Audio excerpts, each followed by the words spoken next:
Evan Mobley has completely changed the ceiling of the Cleveland Cavaliers. All the haters have said this team was going to fall off.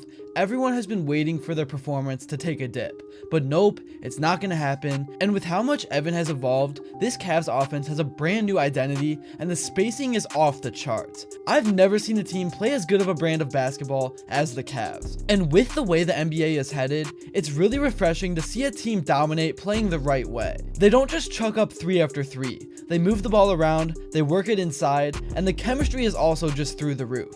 Everyone wanted to see what Cleveland would do on this West Coast road trip, and so far so good as the offense dominated the Denver Nuggets as they scored around 150 on the road. And I want to talk all about it. But before I begin, I would really appreciate it if you would drop a like and subscribe. It only takes 5 seconds, plus you can always change your mind. We are on the road to 40,000 subscribers, and with your support, I believe that we can get there super fast. Alright, so where do I even start? The Nuggets, even despite struggling a bit early on this season, they still have an offense that can light you up. And honestly, they did. Jamal Murray and Michael Porter Jr. were not missing, but the Cavs 1 through 10 are just that much better of a team. Yeah, the Cavs shot the ball well, but it really is just the style they play. They create so many open shots, and all it takes is for 1 or 2 guys to get going, and the ball just starts zipping around the gym.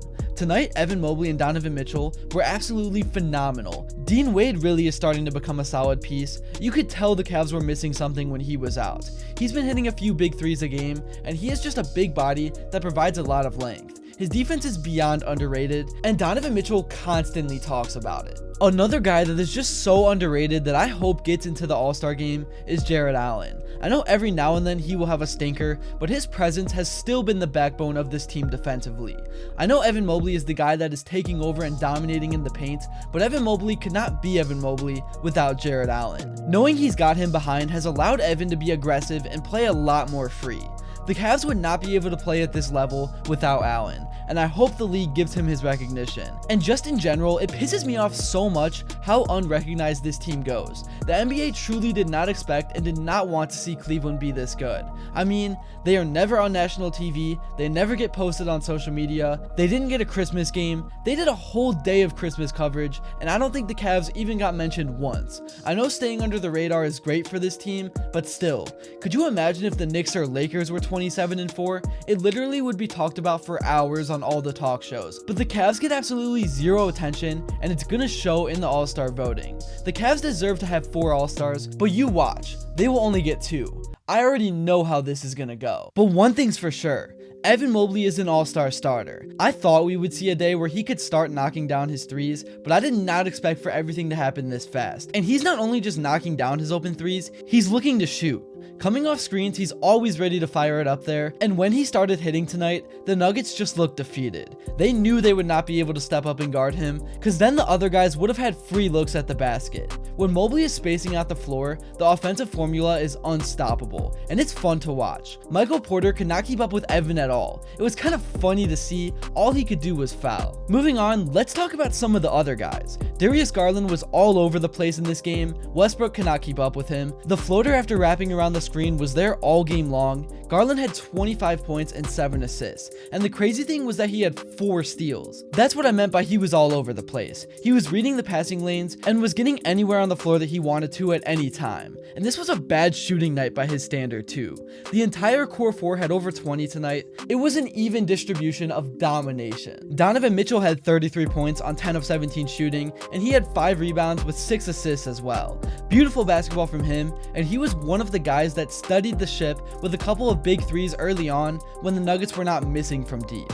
I was a little nervous on that 3 when he landed on the defender's foot. I didn't think that was a foul, but the last thing we need is a spider injury. Really, the only thing that could get in the way of what the Cavs are doing right now is stupid injuries like that. Jarrett Allen had another double-double with 22 points, 10 rebounds, 4 assists, 3 steals, and a block. This was one of his best games of the season. I know Jokic had 27 points, but he really slowed him down, and holding him to below 30 most of the time will set your team up in a great position to win. I thought Allen showed great awareness tonight, and he was always ready for the dump offs from the guards. Dean Wade played 25 minutes, he had a big 11 points with 3 threes while only missing 1, and he also had 2 blocks as well. I honestly can't even remember when those occurred, but that's just who Dean Wade is. He puts up the quietest numbers and is just super valuable and so effective in so many areas. Off the bench, Strus only had 5 points, but the fadeaway 3 he hit was huge. Karis LeVert had 13 points in 23 minutes. The Cavs will take that stat line every time,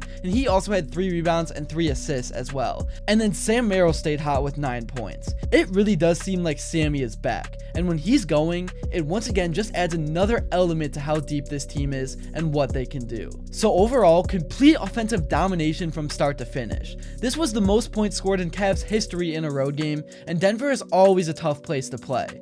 Everyone was saying the Cavs played an easy schedule and they wanted to see them face a real team on the road. Well, now we saw it, and they looked better than ever. So I can't wait to hear the new angles of why this team is fraudulent.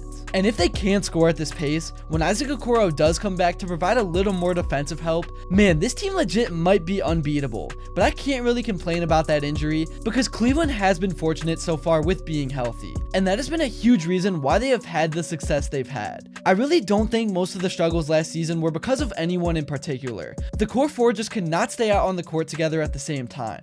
Mitchell missed some time, Garland was never himself the entire season, and then Allen was hurt for the playoffs. I know it's still super early and there is a lot that has to unfold, but staying healthy has got to be Cleveland's #1 priority. And I don't care if that means they have to sacrifice a few wins for rest. Coming up, the Cavs will play the Warriors, Lakers, and Mavs. If they take all 3, then holy cow, the league will have to take notice. And honestly, I think they can at this rate. It was cool to see LeBron get that win on Christmas, but the Cavs already dominated LA at home. I think they can do it on the road. And that last Warriors game was absolutely nuts. And then the Mavs just lost Luka, so all of a sudden, this is looking like it could be a 4-game sweep of a road trip. But we just gotta take things one step at a time. And let's take a look at what some of the guys had to say in their post-game interviews following this win over Denver. We're obviously shooting leather off the ball.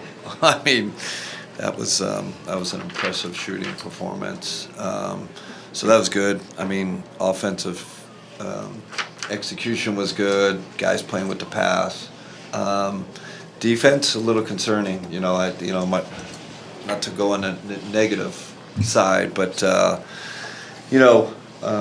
We're not going to shoot the ball like this all the time. So to give up, 135, that stings a little. They're a great offensive team, but we got to tighten up our defense. We're not going to always make shots like this. That's really all I have to say for this video. Thank you all so much if you made it to this point, and if you enjoyed, make sure to drop a like and subscribe because your support truly does mean the world. And also, one more thing, please go check out my second channel called The Land HQ. I'm building it up right now. I started this channel with the Cleveland Menace. I'm not sure if any of you guys follow him on Instagram. He has a great account. He's super funny, and I'm super excited about what we're going to be building up on this channel. So make sure to go over there and drop a follow. I'll put a link in the description and I'll pin the comment as well. But yeah, thank you all so much for watching. The Cavs are on an absolute roll. They're super fun to watch. And until next time, I will see you all later.